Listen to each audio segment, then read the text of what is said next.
munyanganire nsabe aba bapasiteri bari hano baze. Pastor Ngwino na Pastor Pascal niba gihari yaza, cyangwa ndasose gatoya fukama tugusengere mu izina rya Yesu. Imana ishimwe, haleluya. Tugiye kumuramburaho ibiganza mu izina rya Yesu. Muri riteraniro hari indi ntambwe Imana yifuza ko atera, kandi tugiye kubohoza iyo ntambwe mu izina rya Yesu. Yesu ashimwe cyane. Duhereze Imana icyubahiro kubw'uyu mugoroba Imana ituremeye. Tuzamuna amaboko yacu nk'ibendera ryo gushima Imana. Haleluya. Imana ishimwe muri Kristo Yesu. Nitwa Joseline Mukatete, ndi umukristo wo mu Gatenga. Ndanezerewe cyane kuba muri riteraniro. Turashimira Imana cyane ikiduhaye ubuzima kugira ngo tube tugihumeka, impano ikomeye duhabwa kubw'ubuntu bw'Imana. Ntacyo umwuka wawugura, ntacyo ubuzima wabugura, ariko Imana ibuduhaye kugira ngo tuyikorere kandi tuyinezeze, twerekane ishusho yayo, twerekane ishusho y'ubwami inaha. Nicyo gitumye turiho. Amen. Hanyuma turashimira umuyobozi mushumba w'itorero bateguye iki giterane ku bufatanye na David, bakadutekerezaho bakabona ko dukwiye guhagarara imbere y'abera tubabwira ijambo ry'Imana. Mushumba, Imana igumugisha n'abandi mukorana umurimo w'Imana kuri ritorero.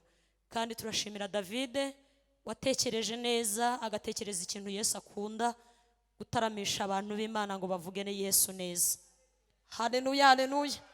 Hariho ibitaramo byinshi bikomeye, ariko igitaramo kivuga Yesu neza cyo n'umwihariko. Kadukomere Yesu amashyi menshi tumushimire. Haleluya.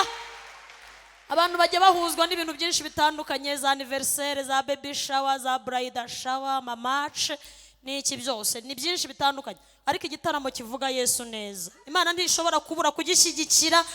Umwuka wera ari hano na Yesu arahicaye, tumwakire mu izina rya Yesu. Hanyuma Imana ishimwe kandi kubwa David, Imana yarakoze cyane kumutegura ikamurinda kugira ngo uyu munsi tuzabe twicaye kubwe duhimbaza Imana ye, kandi ariyo Mana yacu. Imana igumugisha David we. Hanyuma tugiye kuganira ijambo ry'Imana kubera dufite amakorari menshi kandi agomba kuririmbira Imana. Imana imfashe njya ndondogora, ariko uyu mugoroba Imana ize kumfasha kuvuga ibintu bike kandi byose nateguye mu gihe gito gikwiriye. Haleluya. Ezekiel 47, igitabo cy'umuhanuzi Ezekiel igice cya 47, dusome umurongo wa 5. Iki giterane gifite intego ivuga ngo indi ntambwe. Sindi bujye kure y'iyo ntego. Hanyuma turerebera hamwe ni gute umuntu w'Imana yitwa ko yateye indi ntambwe. Mbese ibyo abantu bita indi ntambwe ni by'ijuru ribara. Hanyuma tuze gusenga.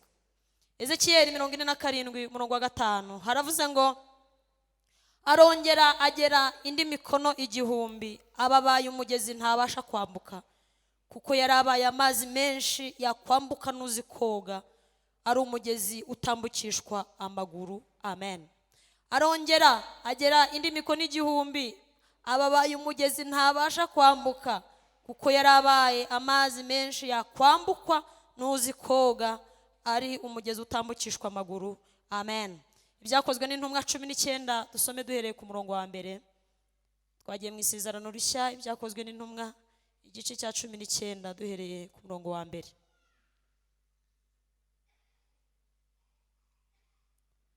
Ibyakozwe n'intumwa 19 umurongo, dusome duhereye ku murongo wa mbere. Haravuze ngo Apolo ari i Korino, Paulo anyura mu bihugu byo haruguru, asohora muri Efeso, asanga y'abigishwa bamwe, arababaza ati mwahawe umwuka wera mutangiye kwizera? Baramusubiza bati ntabwo twari twumva yuko umwuka wera yaje. Arababaza ati mwabatijwe mu batuzo ki? Baramusubiza bati umubatizo wa Yohana. Paulo ati Yohana yabatirishije umubatizo wo kwihana, abwira abantu kwizera uzaza hanyuma ye ari we Yesu. Babyumvise batyo babatizwa mu izina ry'umwami Yesu. Paulo amaze kubarambikaho ibiganza, umwuka wera bazaho, bavuga izindi ndimi, barahanura. Abo bantu bose bari nka 12. Amen. Soreze mu rwandiko rwa mbere Petero yanditse igice cya 2. Rwandiko rwa mbere Petero yanditse igice cya 2, dusome murongo wa 2 n'uwa 3. rwandiko rwa mbere Petero yanditse igice cya 2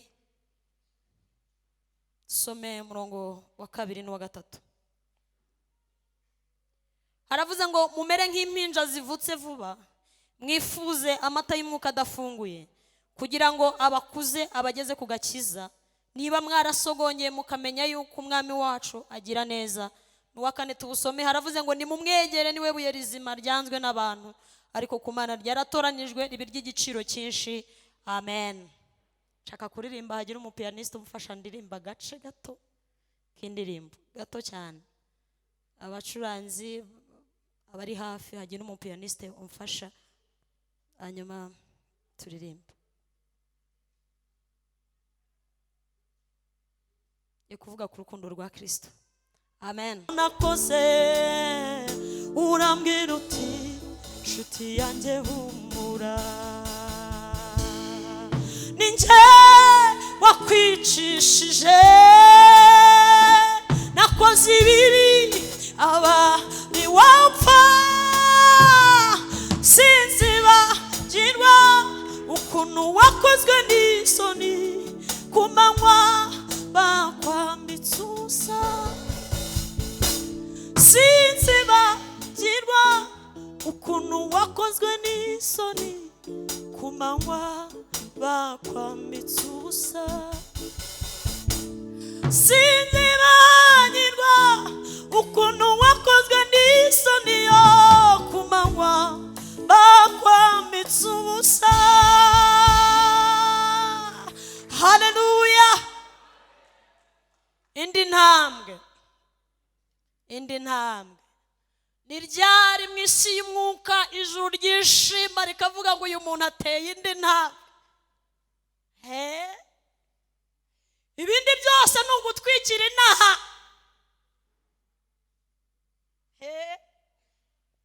Ibindi byose ni iby'inaha. Ni ryari ijuru ryishima rikavuga ngo uyu muntu ateye indi ntambwe. Si igihe yavuye ku bijumba ngo arye umuceri, nta aho. Dawidi we wanumiriye iki? Si igihe umuntu yambaraga London ngo abe yambara bazarishe. Si ibyo ni iby'inaha. Si igihe umuntu aba yaragendaga n'amaguru ngo ejo abagenda na vewiti. Ibyo ni iby'inaha. Ni ryari mu ijuru banezerwa bakavuga ngo uyu muntu ateye indi ntambwe. Haleluya. Ese ko mundakari munyishirize. Haleluya. Ibindi byose tuzagukomera amashyi. Nugura imodoka tuzagukomera amashyi, nugira titire nziza mu isi tuzagukomera amashyi. Ariko ni ryari mu ijuru bishimye bakavuga ngo uyu mugore ateye indi ntambwe, uyu mukobwa ateye indi ntambwe, uyu musore ateye indi ntambwe? Ni ryari babivuga? Indi ntambwe.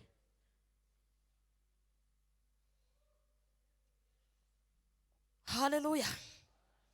Ezekiyeli yarahanuye, arahanura avuga Imana neza, ariko yaratarabona aho umuntu atera indi ntambwe. Hari ibintu yarataramenya. Bibiliya ivuga ngo umunsi umwe marayika w'Imana araza, ngazana metero, azana umugozi, ngaza gupima agakiza ka Ezekiyeli. Munyishirize amen. Ese ko mundakariye none ndabigira nte? Aye gawe mbabwire kawunga muratera haleluya nyinshi. Aye David yavuze ngo Imana yamukuye ku bijumba, noneho bihenze kubi. Ikijumba n'inyama biri hamwe. Ese ni mudaheruka ku isoko. Birakaza ibintu. Ezekiyeli biravuga marayika w'Imana azana metero aje kupima uburebure bw'agakiza, ikigero cy'umwuka wera aho kimugeze. Ngajya kubona abona uruzi rurimo ruratemba ruva iburasirazuba bw'urusengero, ngabona amazi menshi. Marayika w'Imana arambwira ngo Ezekiyeli we nkurikira, banza mpime indirimbo uririmba uzivana sha. Banza ngupime nde niba atari ibintu by'ibipapira no kwiga ariko twajemo haiba nabyo byajemo. Haleluya. Indimi z'umwuka wera zasimbuwe n'amazuru. I'm sorry. Nibagiwe. Ezekiyeli we mbese ibintu uhanura ikigero cy'umwuka kigeze he? Wateye indi ntambwe. Biravuga ngo agera mikono 1000 amazi amugera mu bugombambare ni hano hasi. Ezekiyeli baramubwira batumva. Sha ubwo kigera mu bugombambare burya hari ahantu utakandagira ariko amaboko aracyari mazima burya yakiba. Igice cy'amajyepfo kiracyari kizima burya wagira quelque chose quelque part.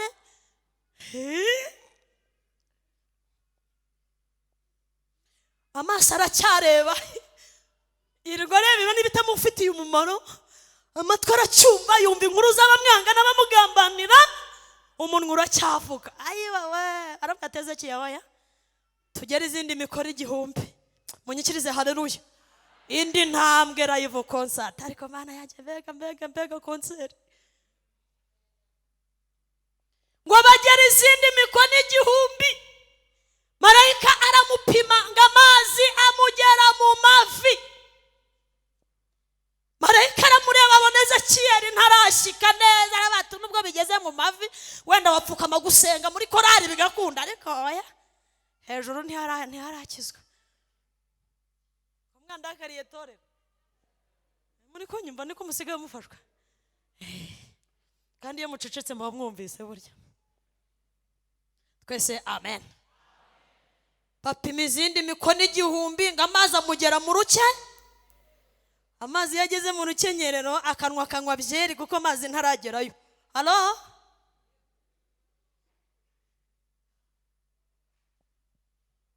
Indi ntambwe. Esa yawe kugeze. None nibe nageze mu bugombambari muri terera harimo n'abatarigera bagera na hato. Bazi kubyina kabonye mana. Kumba amazi ntayo. Bibiliya bango nuko Ezekiyeli akurikira marayika kugira ngo ugere utere indi ntambwe. Nuko ukurikira marayika, nuko ukurikira Yesu akamenya ikigero cy'amazi ukeneye. Niwuza amazi yakugera ukaba umaze gutera intambwe neza. Umurika atabona aho mwijimuba nibibamo binyanduza bikangiri mbohe. Narinzi ko ndi buvuga utuntu turyoshye kubera David ashaka amafaranga turyoshye nka shokora cyangwa urubiti. None sinzi ukuntu umwuka wera abikoze. Munyikirize amen. Yo mbese muracyari kumwe nanjye munyikirize. Haleluya. Ezekiyeli akurikira marayika. Hari umuririmbyi waririmbye aravuga ngo fata ukuboko kwanjye ungendeshe tujyana ungeze heza kuwiteka. Haravuga ngo ubu ntaho nagera ntagufite ngo mwama ushaka konjya uhanjyana. Ariko aha Imana ishaka kujya igira gute? Ezekiyeli akurikira marayika. Erega Imana niyizi ikigero cy'amazi niyizi ntambwe yaguteza ukaba ugeze ku gihagararo cya Kristo. Niyo mpamvu Petero yanditse aravuze ngo mwifuza amata y'umwuka adafunguye ngo kugira ngo abakuze, kugira ngo abazamure abageze ku gihagararo cya Kristo.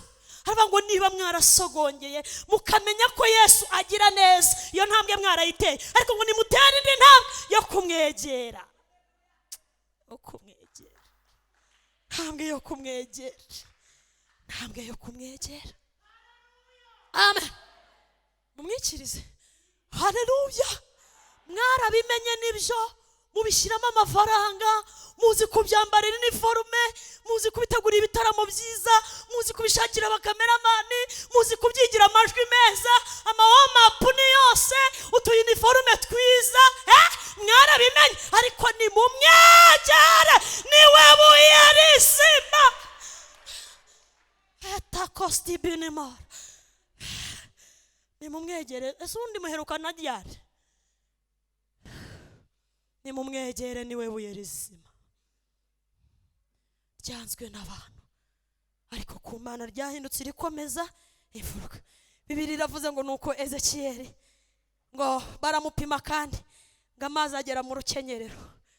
Amazi yageze mu rukenyerero uko biri, iki gice cy'amajyepfo kiba kimeze neza, nibura ntiwarara muri roge.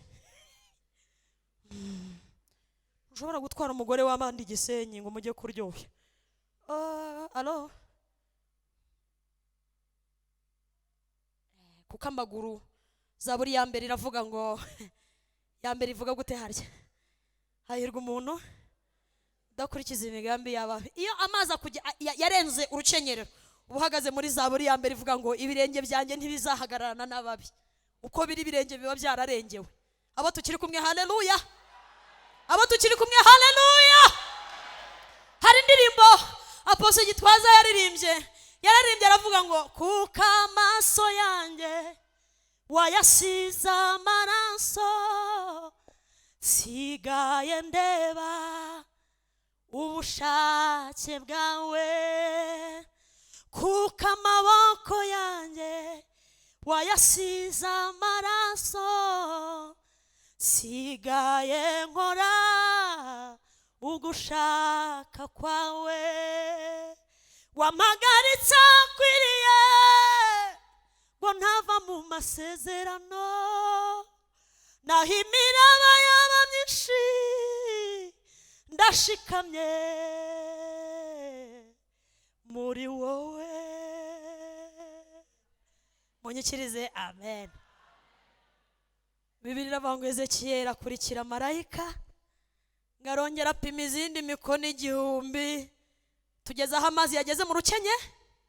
Mwanyikirije ko nabakunze. Tugeze aho amazi yageze mu rukenye.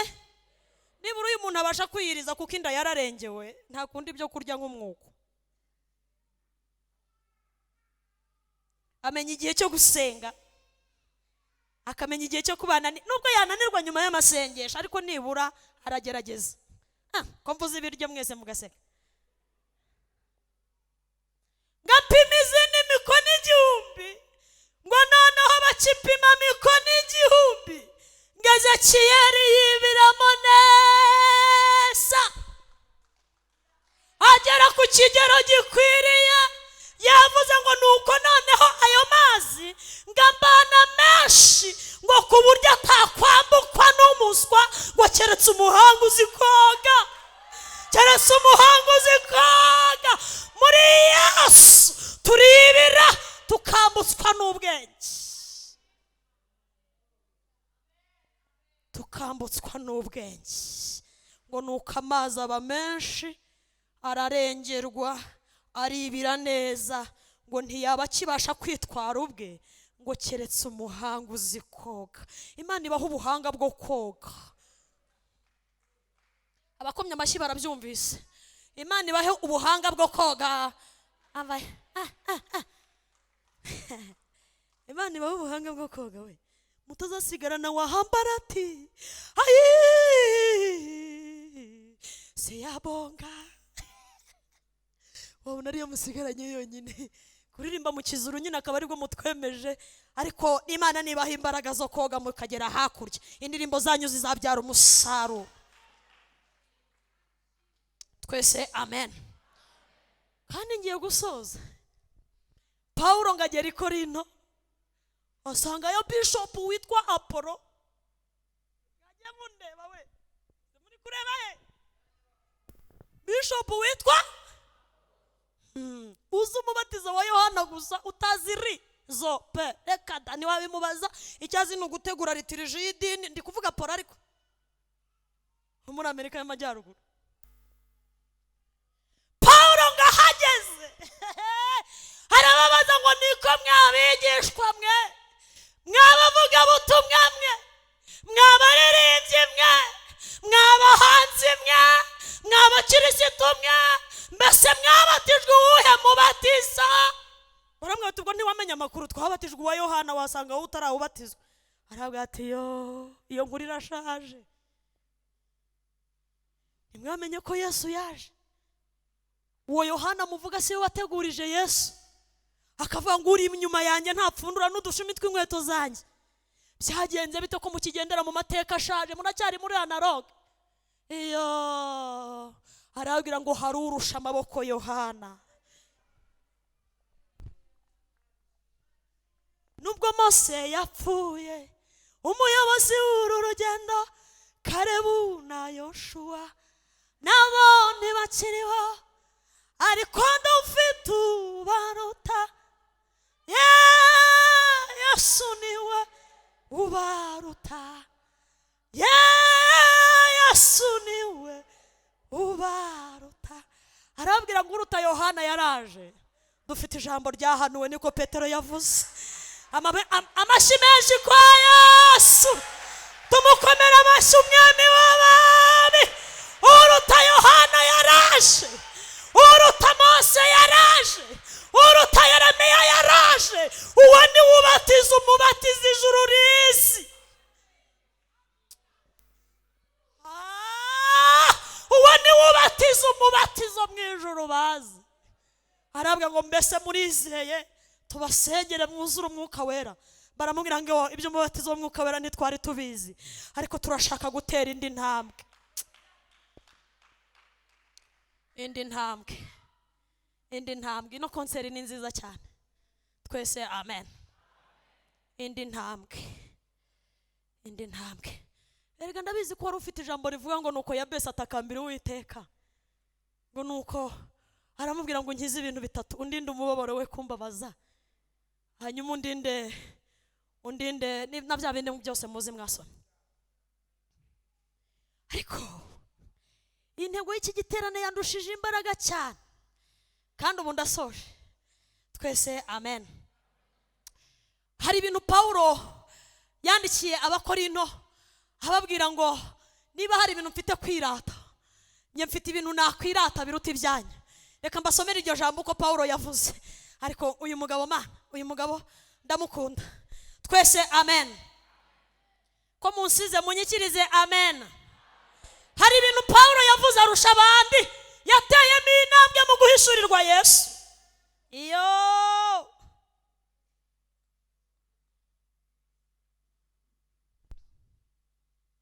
Nasomye ndatangara. Mwami Yesu we,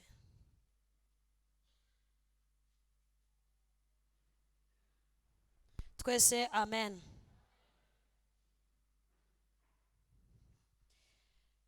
Yaravuze ngo mu rwandiko rwa kabiri yandikiye Abikorintho igice cya 11, yavuze ibintu ngarusha abantu yateyemo intambwe. Nasomye ndatangara, ndabaye ntiyaba abarokore bari babizi, iyaba abitorero bari babizi. Ayiwe kunongo kamere ku murongo wa 22 igice cya 11, urwandiko Paulo yandikiye Abikorintho.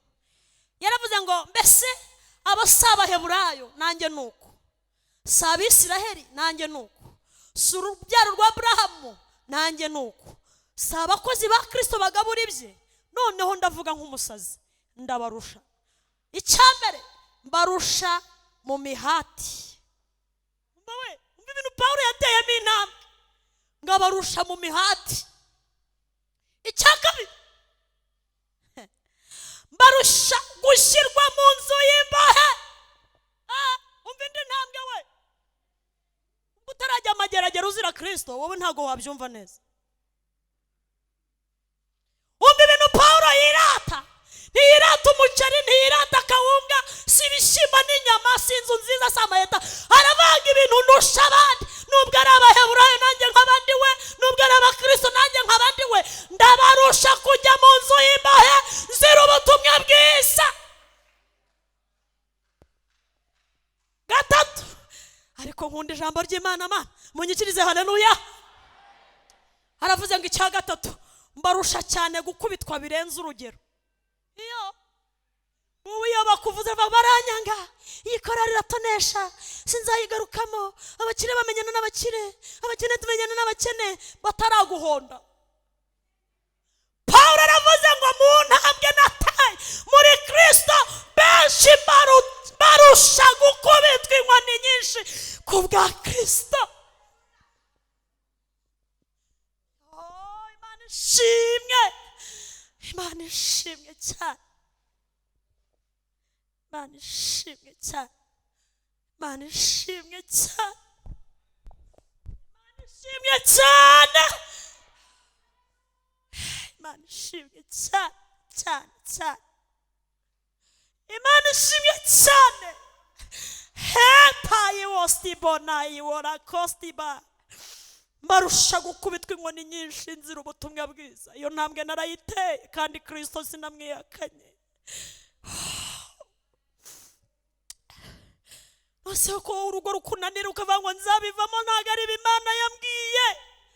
Pawulo we bamuhasi ibidukikije, baramukubita, bamukubitisha inga, inkoni babaje cyane, hazira ubutumwa bwiza. Barakwirukana mu kazi ukavuza induru, burakizwa, ukwiye guhishurirwa Kristo.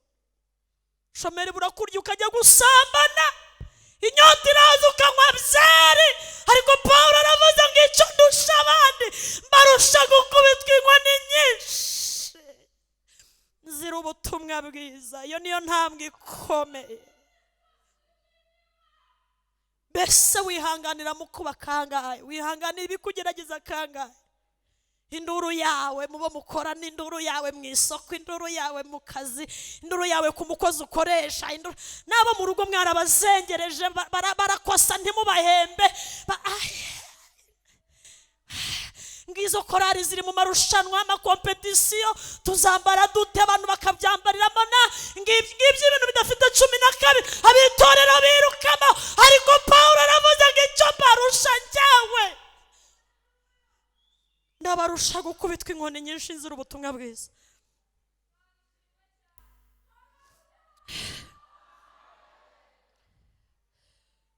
Kandi ngo nkubitwa birenze urugero. Kandi ushobora kutazakubitishwa inkoni zigaragara nka yandi David yari afite. Umuntu akagukubitisha ijambo, bari abantu bafite ibisogo by'amagambo, akiguhonda ukavuga turamamije. Kandi ikintu kizabikubwira asigara yishimye wowe urira. Mbese muzakubitwa inkoni, wenda igihe cya Pawulo ntikizagaruka vuba, ngakarengane k'itorero kabeho. Uzakubitishwa amagambo, ukubitishwa ubushome, ukubitishwa ubupfakazi, ukubitishwa inkoni ziduhonda zirahari. Ariko icyo Pawulo avuze, aravuze ngo mbarusha kwihangana muri Kristo Yesu. Indi ntambwe, Mwami Yesu we ndafashijwe n'ukuri.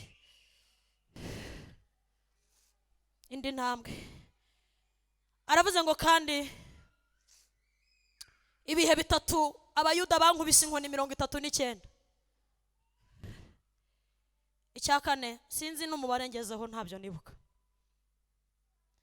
Ikindi aravuze ngo ibihe bitatu nakubiswe inga. Umva intambwe umuntu w'Imana, ibintu mwirata ngo mwambaye neza, ngo noneho ngo twabemeje ngo igiterane cya Dawidi ngo cyari gikaze, ngo abantu remera yose yari sibyo.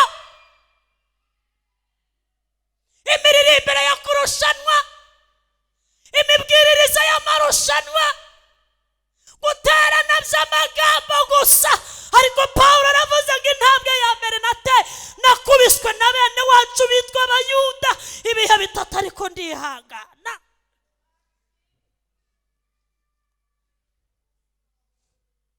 Icya kane nako sinzi imibare, aravuze ngo ikindi gihe kimwe natewe amabuye. Aravuze ngo ikindi, ibindi bihe bitatu inkuge zaramenetse, naraye imuhengeri nirirwamo. None mwe murara mu makaro. Imana yabigishije gukoropa. Ejo bundi umuntu arinjira mu nzu yawe ngo agukandagire itapi. Pawulo aravuze ngo sinirata amatapi mbitse mu nzu yanjye n'intebe zisa n'amarido, ahubwo ibihe bitatu naraye imuhengeri, ntazi ko ndi bube, hariko Imana irandokora. ibyo nabyo ni byiza, Imana ibibahe rwose, mubibemo, mube mu ma etaje, nabyo ni byiza, ariko si ibyo kwiratwa. Icyo kwirata ni Kristo. Munyikirize amen.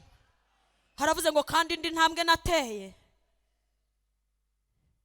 nari mu rugendo kenshi, mu kaga gatewe n'inzuzi, mu kaga gatewe n'abambuzi, mu kaga gatewe na bene wacu, mu kaga gatewe n'abapagani, mu kaga gatewe no mu midugudu, mu kaga gatewe no mu butayu, mu kaga no mu nyanja, mu kaga no muri bene data b'ibinyoma, mu miruho n'imihati. Mba maso kenshi kugira ngo kenshi ngira inzara n'inyota, nirirwa ubusa kenshi, nicwa n'imbeho nambara ubusa, ariko ne kuvuga ibindi keretse ko hari ikindemerera iminsi yose, nukubahagarikira imitima kubw'amatorero yose. Ninde udakomeye ngo nanjye mbudakomeye? Ninde ugushwa ngo nanjye ndeke kugurumana? Niba bikwiriye kwirata, nzajya nirata iby'intege nke zanjye. Imana y'umwami wacu Yesu ariyo nayo sishimwe iteka ryose, iyo izi ko ntabeshya. Haleluya. Uko niko Pawulo yavuze.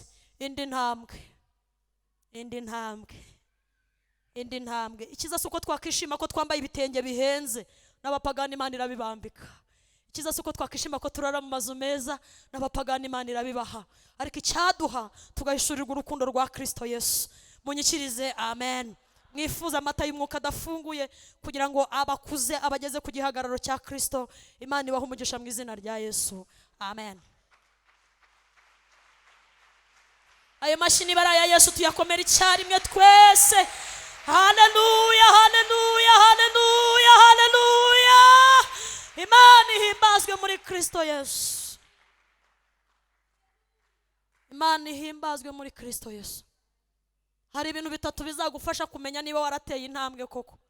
Intambwe ya mbere ni ukuva muri etape y'ubuzima cyangwa se ku kigero cy'ubuzima wita bubi, ukahava utahasize ubuhamya bubi, ahubwo ugakomeza urugendo rwo kujya imbere ufite ubuhamya bwiza. Iyo niyo ntambwe ya mbere ikomeye. Ni ukuva mu bukene ujya mu bukire, ariko ukavuga mu bukene utandavuye. Halo? Nukurara mu nzu mbi, Imana yaguha inzu nziza, ya nzu mbi ukaba warayisizemo amakuru meza, hahandi wakodesheje bakavanga uyu muntu ni umukristo koko, yari akwiye kugirirwa neza n'Imana. Iyo niyo ndi ntambwe. Nukuva ku budiyakoni ukaba mwarimu cyangwa pasiteri, mu budiyakoni warahasize ubuhamya.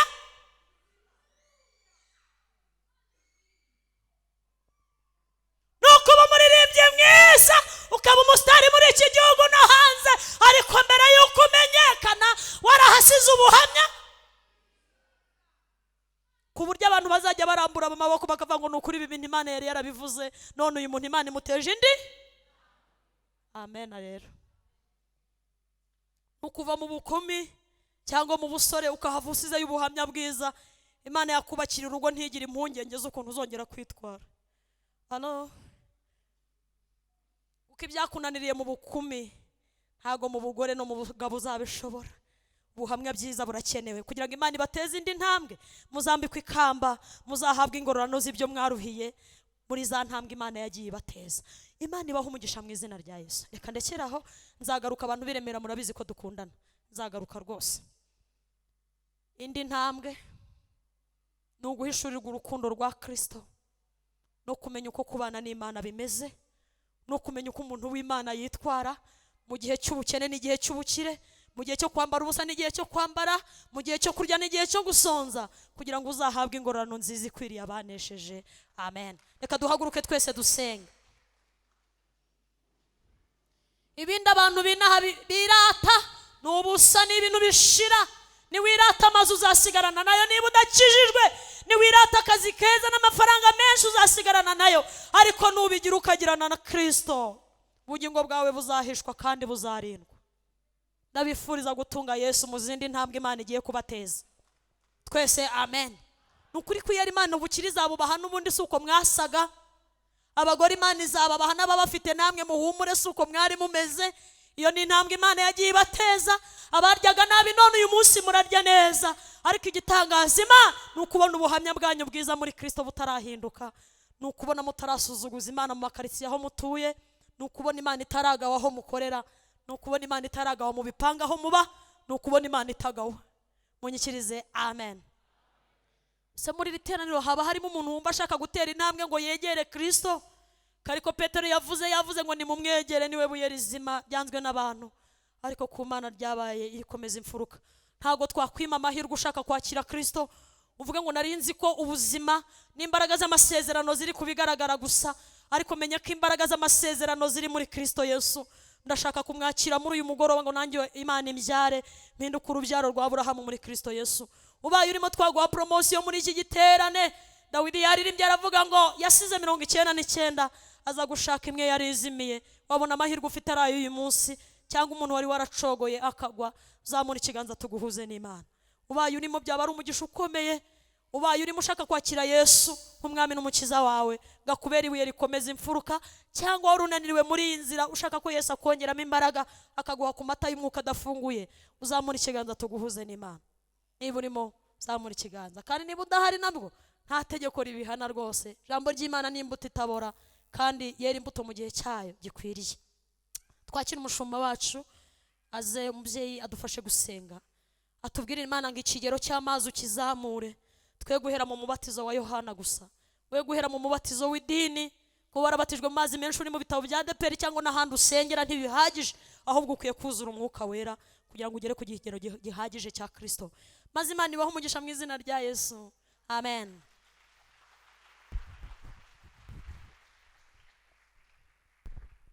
Yesu ashimwe. Mu yandi magambo icyo bivuze mu ijambo rimwe, Paulo yaranditse ngo ntago turi abacu ngo twigenge. Biravuze ngo tugomba gutera intambwe mu mwuka kugeza ku rugero rw'uko tutakigenga. Hanyuma Yesu aganira na Dr. Nikodemo, yaramubwiye ngo umuyaga urahuha ukumva guhuha kwawo, ariko ntago umenya aho uva naho ujya, ngo niko uwabyawe n'umwuka wese agira gute amera. Kandi utarabyawe n'umwuka n'amazi n'ijambo ntabwo azinjira mu bwami bw'Imana.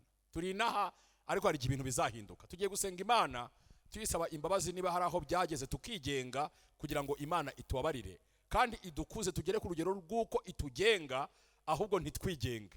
Nicyo gisobanuye uramugezi ko yageze ahantu atabasha gukoresha imbaraga ze ngo ashobore kuwambuka, uramurengera. Imbaraga z'Imana ziturengere mu izina rya Yesu.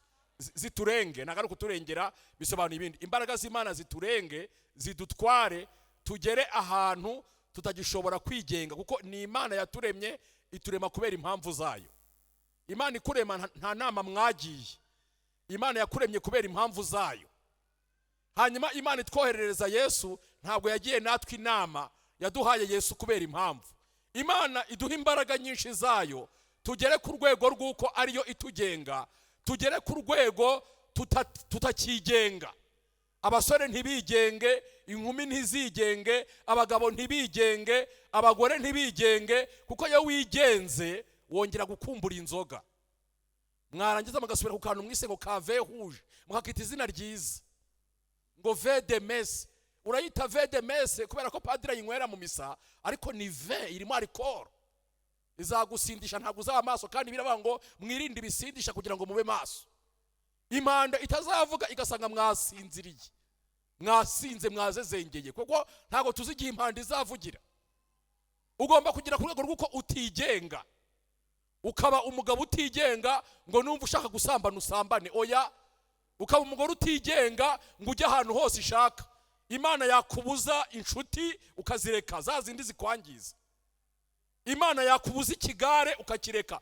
Hari ibigare by'abagore bisigaye biriho, hari ibigare by'abagabo bisigaye biriho. Abagabo basigaye bagira gakungu ngo nabafana ngo ba Rayon Sport, ngo nabafana ngo ba Manchester, ngo nabafana ngo hariya izo equipe mvuze zibaho izo equipe mvuze ngo nabafana ngo baki, mugakora ikigare cy'amafuti kiraho gipfusha igihubusa, kirara cyicaye mu rugo barakubuze, kandi uri umuntu umurokore utakaza igihe for nothing, ukaba udashobora kwicara usenga Imana. Ugomba kugira ku rwego rw'uko Imana ikugenga, ukajya ahantu ishaka, ukicara ahantu ishaka, ukarya ibintu ishaka, ukanywa ibyo ishaka, ukaryama aho ishaka, ukambara ibyo ishaka.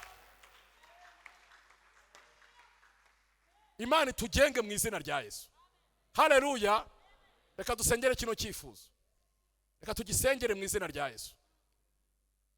nyuma yaho numvise nicaye hariya, numvise hari ijwi riri kumbwira ngo nze kugusengera. Hanyuma ndaza no gusengera David uramuhanzi, nawe ndaza kumusengera, muraza kubyihanganira. Nijwi numvise riri kubimbwira ngomba kubikora mu izina rya Yesu. Imana ishimwe, haleluya.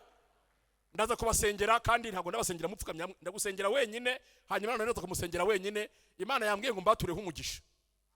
Numvise ijwi rimbwira ngo mbatureho umugisha. Reka dusenge mu izina rya Yesu. Data wa twese uri mu ijuru, mu izina rya Yesu Kristo, uri Imana itagipfa, uri Imana itagisaza, uri Imana ihoraho, uri umuremyi wa byose, uri Imana itegeka byose. Izina ryawe nirishimwe ko wagambiriye kera kutugira abana bawe, tubiheshejwe no kwizera Yesu Kristo. Uri Imana yaduhamagaye umuhamagaro wera, waratwishuriye natwe abari bapfuye bazize ibyaha n'ibicumuro byacu, ariko kubera ko uri umutunzi w'imbabazi waduhinduranye bazima na Kristo, uratwakira, uratwemera kubw'amaraso ya Kristo. Izina ryawe nirishimwe. Turi muri iri teraniro twumvise ijwi ryawe ritubwira ko tugomba gutera indi ntambwe. Urashaka yuko dutera indi ntambwe tukagira ku rwego tutakigenga, tukagera ku rwego utugenga nk'Imana, tukicara aho ushaka, tukajya aho ushaka, tukaryama aho ushaka, tugatura aho ushaka, tukambara ibyo ushaka, tukavuga ibyo ushaka. Nibwo bushake bwawe. Umuyaga urahuha, tukumva guhuha kwawo, ntabwo tumenya aho uva n'aho uri kujya. Niko byawe n'umwuka mera. Muri iri teraniro ongera uduteze intambwe. Muri iri teraniro ongera uduteze intambwe. Reka dutere intambwe, reka dutere intambwe. Muri iri teraniro reka dutere intambwe. Mana duteze intambwe, tubabarire ahantu twashoboye kwigenga, ahantu twashoboye kwigenga tukavuga ibyo dushaka. Tubabarire ahantu twashoboye kwigenga tukarya ibyo dushaka, tukanywa ibyo dushaka, tukicara aho dushaka, tukagenda aho dushaka, ariko hari hanyuranye n'ubushake bwawe. Babarira iri teraniro, twese tubabarire mu izina rya Yesu. Utwogesha amaraso ya Yesu, uturinde kumera nka Apollo, uduhe kuzura umwuka wera, uduhe kuzura umwuka wera, uduhe kuzura umwuka wera. Uduhe imbaraga nyinshi, uduhe imbaraga nyinshi, uduhe imbaraga nyinshi zawe zigenga ubuzima bwacu, zitegeka ubuzima bwacu. Mana tugufitiye icyizere. Wowe wagenze ntashobora kuyoba. Iyo wagenze umuntu nagahura n'ingorane, ahubwo iyo umuntu yagenzwe na kamere akagengwa n'imbaraga z'umwijima arayoba, birangira agize amarira. Ariko wagenze ukamutegeka, birangirana ibyishimo byinshi n'umunezero utavugwa. Ngwino utugenge, utugire neza mu izina rya Yesu Kristo umukiza wacu, amen. Munyanganire nsabe aba bapasiteri bari hano baze. Pastor ngwino, na Pastor Pascal niba gihari yaza, cyangwa ndasose gatoya vuga tugusengere mu izina rya Yesu. Imana ishimwe, haleluya. Tugiye kumuramburaho ibiganza mu izina rya Yesu. Muri iri teraniro hari indi ntambwe Imana yifuza ko atera, kandi tugiye kubohoza iyo ntambwe mu izina rya Yesu. Imana ishimwe, haleluya. Tugiye kubohoza iyo ntambwe mu izina rya Yesu. Imana irabishaka, tugiye kwibohoza mu izina rya Yesu. Nicaye hariya numvise ijwi rimbwira ngo nimusengere mwatureho umugisha, kubera ko hari Imana ishaka ko atera indi ntambwe. Nicaye hariya numvise ijwi rimbwira ngo nimbohoze umugisha we mu izina rya Yesu. Nk'umutambyi, nk'umukozi w'Imana, ngo nimbohoze umugisha we mu izina rya Yesu. Imana nihabwe icyubahiro, haleluya. Data wa twese uri mu ijuru, mu izina rya Yesu Kristo turaguhimbaje kubera ko uri Imana irambura ukuboko ntihagire uguhina, kandi uri Imana iguhina ntihagire ukurambura. Uri Imana ikingura ntihagire ukinga, kandi uri Imana ikinga ntihagire ukingura. Turi muri iri teraniro, turi imbere yawe Mana, turi imbere yawe Mana. Waratubwiye ngo nitugusaba uzaduha. Wavuganye na Aburahamu uramubwira ngo umuhinduye umugisha kandi umuhaye umugisha. Urangije uramubwira ngo abazasabira umugisha bazawuhabwa, n'abazawumwifuriza bazawuhabwa. Nanjye ndi umwana wa Aburahamu, natwe turi abana ba Aburahamu. Kubw'amaraso ya Kristo turabahesha b'umugisha. Hano muri iri teraniro dusengeye Joseline Mukatete kuri uyu mugoroba. Tubohoje umugisha we, tubohoje umugisha we, tubohoje umugisha we, tubohoje umugisha we mu izina rya Yesu. Muri uyu mugoroba muteze intambwe, ndamusengeye mu bwiza bushya, mu bwiza bushya, mu bwiza bushya, mu igikundiro gishya, mu igikundiro gishya, mu igikundiro gishya, mu imbaraga nshya, mu imbaraga nshya, mu imbaraga nshya. Muteze intambwe nshya, muteze intambwe nshya mu izina rya Yesu. Twirukanye abadayimoni b'Abamedi n'Abaperesi batangira kado yahawe mu izina rya Yesu. Mbohoje iriya kado, mbohoje iriya kado, mbohoje iriya kado, mbohoje iriya kado nk'umukozi wawe Mana mu izina rya Kristo. Mbohoje iriya kado, mbohoje iriya kado, nyishize mu biganza bye nk'umukozi wawe Mana. Iyo kado nyishize mu biganza bye, nyishize mu biganza bye, nyishize mu biganza bye. Tuvuguruje imigambi ya Satani ku buzima bwe mu izina rya Kristo. Tuvuguruje imikorere y'abadayimoni n'imbaraga z'umwijima, turazivuguruje. Imikorere y'abantu, imikorere y'isi, systeme zipfuye, systeme z'umwijima, turazivuguruje, turazikandagiye mu mbaraga zazuye Kristo, mu mbaraga z'umusaraba wa Kristo. Twatuye ubuzima bushya, twatuye imibereho mishya, twatuye intambwe nshya, twatuye umugisha mushya, turawatuye. Reka amarembo kuri we yaguke, reka imbago ze zaguke, reka agire ishimwe rishya, reka agire ishimwe rishya.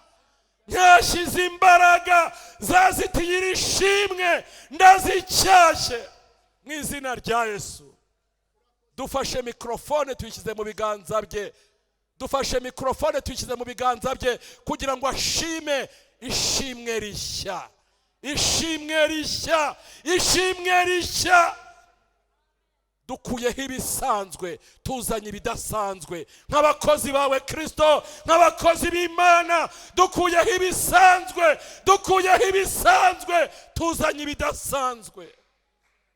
Urakoze Mana, imbaraga zawe zibe nyinshi mu buzima bwe, kandi imbaraga zawe Mana zikore mu mibereho ye. Urakoze kubera ibishya uzanye, urakoze kubera ko tugiye gushima izina ryawe no kurihimbaza mu izina rya Yesu Kristo umukiza wacu. Amen, amen, amen. Yesu aguhaye umugisha n'ishimwe rishya. Amen.